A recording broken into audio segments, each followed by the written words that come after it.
Mata adalah panglima hati. Segala yang kita kerjakan tanpa disadari menciptakan misteri yang ada di dalam hati.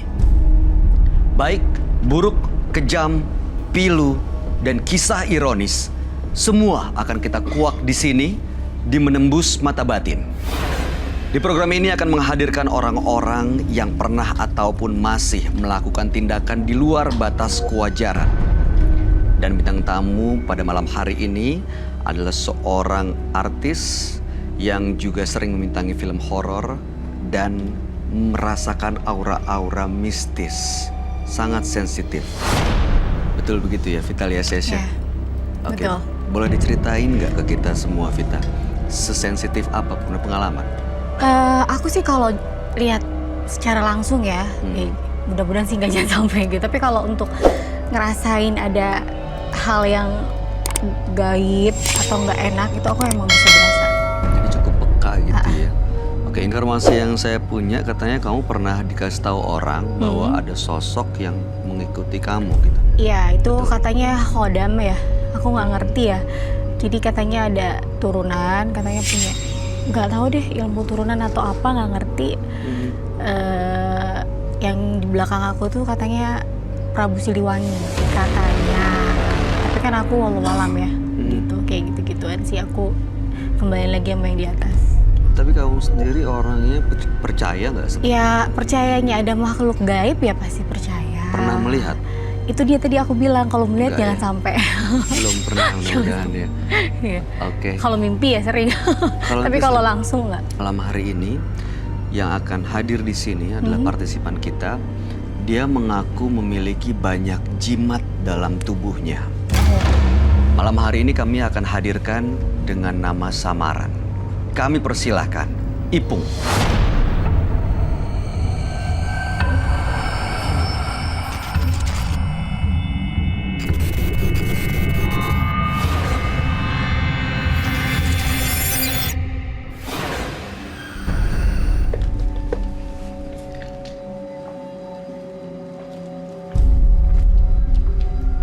Silakan. Silakan. Selamat malam. Malam. Ipung. Iya, Informasi yang saya dapat Anda punya banyak jimat, betul ya? betul. Dan juga punya ilmu gitu. Iya. Ilmu apa yang Anda miliki?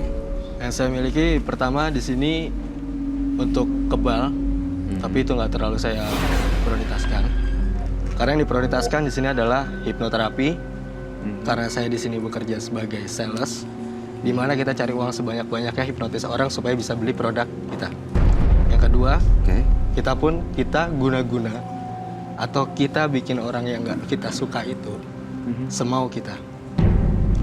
Diguna-guna. Betul. Oke. Dan Anda juga punya jimat katanya. Iya. Jimatnya apa ya?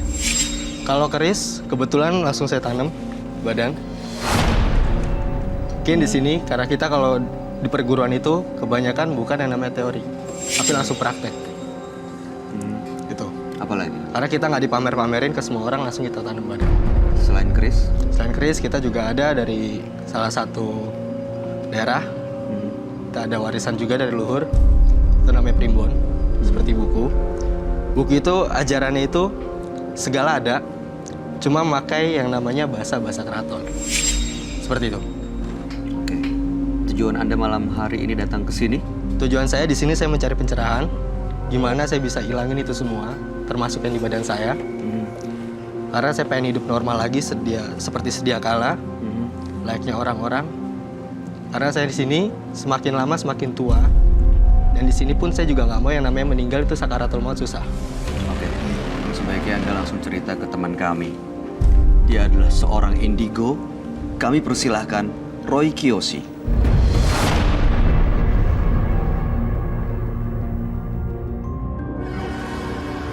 Sebelumnya, tim Mata Batin sudah memberikan tanggal lahir dan nomor rumah partisipan kepada Roy Kiyoshi. Dengan mata batinnya, Roy akan membaca berdasarkan angka yang kami berikan. Ipung, pria yang terlahir pada tanggal 21 bulan 7 tahun 96. Dia tinggal di rumah nomor 57. Saya melihat dia mewarisi ilmu gaib dari leluhurnya. Karakternya mudah emosi, membuatnya sering mencelakai orang, dan banyak korban yang telah dikorbankan.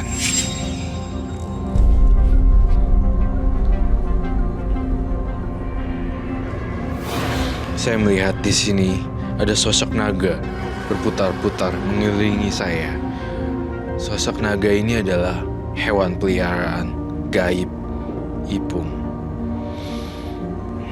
Baiklah, saya akan menolong Ipung malam ini.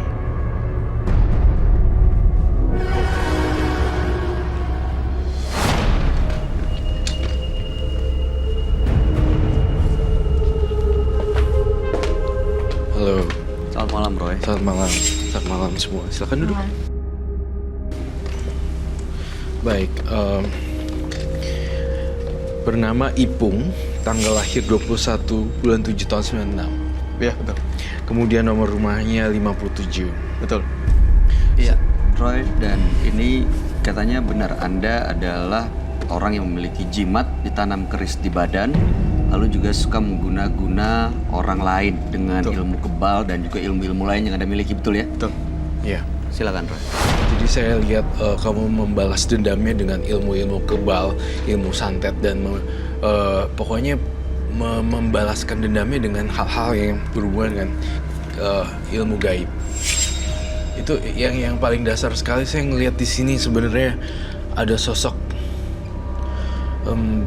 ya kain kafan sih, bentuk kain kafan, gitu. Kain kafan. Ritualnya menggunakan kain kafan ya. Betul. Wow, diapain kain kafannya? Jadi kalau untuk media sekarang ini, karena teknologi semakin canggih, kita nggak perlu yang namanya pakai foto, tapi kita bisa langsung di handphone, Langsung di handphone. menggunakan kain kafan. Kita mau masukin dia pakai yang namanya untuk jarum bentul, temiti, uang receh atau uang logam, atau yang namanya yang disebut uang kertas, bisa kita masukkan. Dibungkus kain kafan. Dibungkus kain kafan. Setelah itu apa yang terjadi? Setelah itu kita ritual, kita mutih dulu sebelumnya, habis itu kita ritual, habis kita ritual, baru kita tanamkan ke orang itu. Ritual. Ritualnya seperti apa ya? Ritualnya ini kejadian belum lama. Waktu itu masalah pekerjaan karena saya sakit hati juga. Kebetulan saudara saya sendiri juga. Saya ada masalah di pekerjaan saya ada masalah. Sehabis itu dia mempermainkan saya di tempat kerjaan, akhirnya saya tembak. Saya tembak, dia nembak balik ke saya. Dan akhirnya saya tembak balik lagi, baru dia minta maaf. Saya ada bukti. Karena saya sudah sembuh. Tembak Maksudnya tembak apa sih, Roy? tembak teluh gitu ya? Iya, betul. Jadi kirim-kiriman. Oh, perang teluh gitu loh, kirim-kiriman Yang ilmu. duluan kirim itu Duluan ngirim. masnya atau Saya duluan yang ngirim. Ngirim teluh, kemudian kirim balik lagi, terus kemudian kirim balik lagi. Oke. Ini saya WA langsung ke dia. WhatsApp langsung. Saya mengakui saya kena sama dia. Akhirnya saya tembak balik. Akhirnya dia minta maaf. Boleh dilihat? Boleh saya lihat.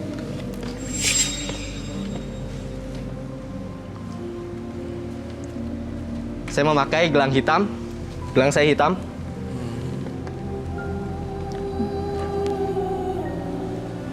Dan akhirnya atas izin Yang Maha Kuasa hilang. Ini perang teluh ya? Iya. Perang santet lah ya. Perang santet. Jadi kau ngirimin, nggak terima, jadi kirim balik lagi, Kirim lagi. Saya tiba-tiba melihat gambaran ini, Bang.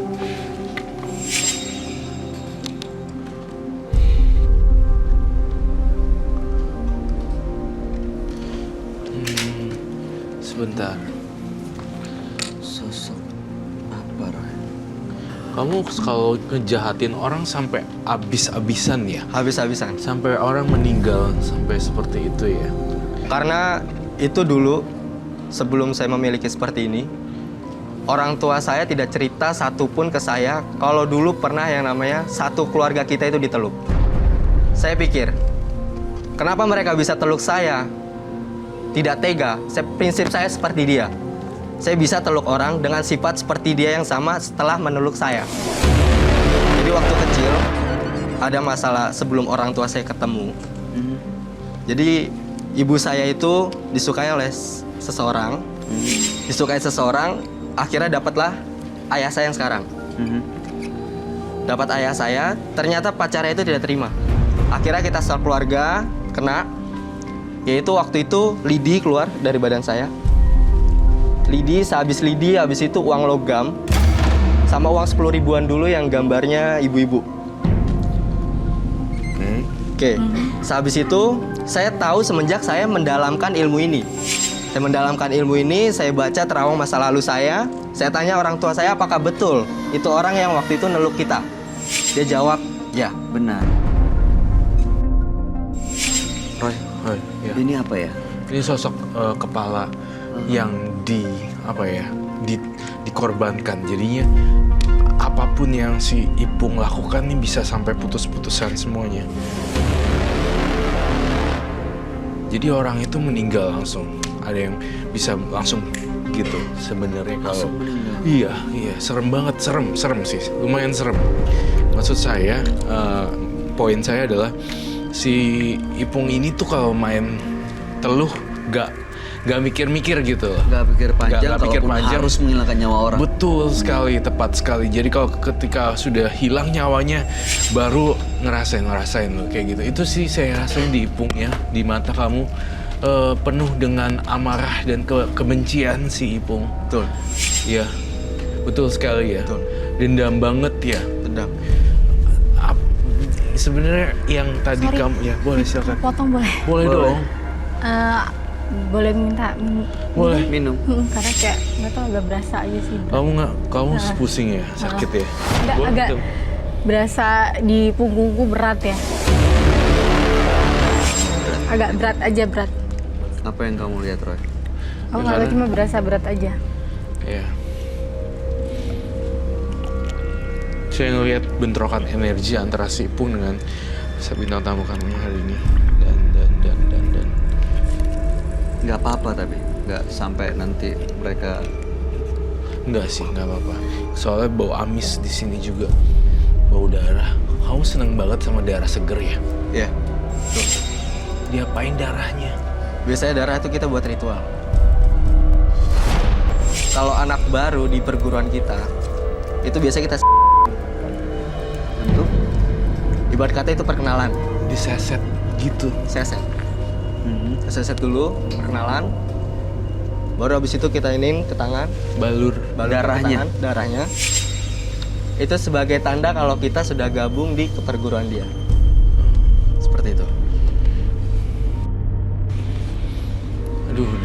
Kalau saya lihat kamu udah salah jalan banget. Saya pengen banget tinggalkan semua hal-hal yang berhubungan dengan kekuatan gaib yang bersifat kebal lah, apa dan segala macam. Kan kamu bisa meneluh, berarti sebaliknya bisa menyembuhkan dong harusnya. Iya, betul. Ada dua jenis kan, teluh dan satunya lagi sembuhin. Nah, kalau kamu bisa meracik teluhan atau santet, artinya kau juga bisa nyembuhin. Kenapa nggak pilih yang nyembuhin? Nyembuhin orang Jadi yang kena kebaikan teluh gitu atau ya? iya berbuat demi kebaikan. Jujur, saya di sini baik sama orang, tapi orang itu malah beranggapan lain. Iya. Malah saya dikucilkan, saya diejek-ejek. Itu yang buat saya marah. Mungkin saya marah seperti ini, saya diam. Tapi lihat nanti ke Diam depannya. tapi langsung. Saya menantang kamu misalnya bukan menantang, saya ingin mencoba apakah masih ada ilmunya. Berarti bisa dong ya dengan api ataupun baretan-baretan atau jarum atau kendi ataupun sesuatu itu. Oke, boleh. Masih ada ilmunya. Masih ada. Oh, tapi dengan satu syarat tidak melukai kamu dan tidak ini bukan ngetes ya. Mohon maaf banget, saya sangat menghargai orang, setiap orang saya selalu menghargai. Tapi saya ingin tahu seberapa jauh supaya saya bisa tahu gimana cara balikinnya, gitu. Jadi seberapa jauh sih ilmu kamu ini biar kamu ilangin dendamnya. Kayak saya pengen banget ada apa aja yang kamu butuhin kira-kira misalnya. Saya pertama butuh kendi. Kendi ya? Kendi. Oke, baik. Saya butuh kendi. Kendi. Oke, kendi dulu. Sebaiknya... Tapi saya pastikan kembali pemirsa di rumah juga jangan coba-coba tentang hal ini. Karena saya pastikan ini akan menjadi hal yang buruk bagi kalian. Karena bukan hal yang baik untuk dicontoh ya, Bayu.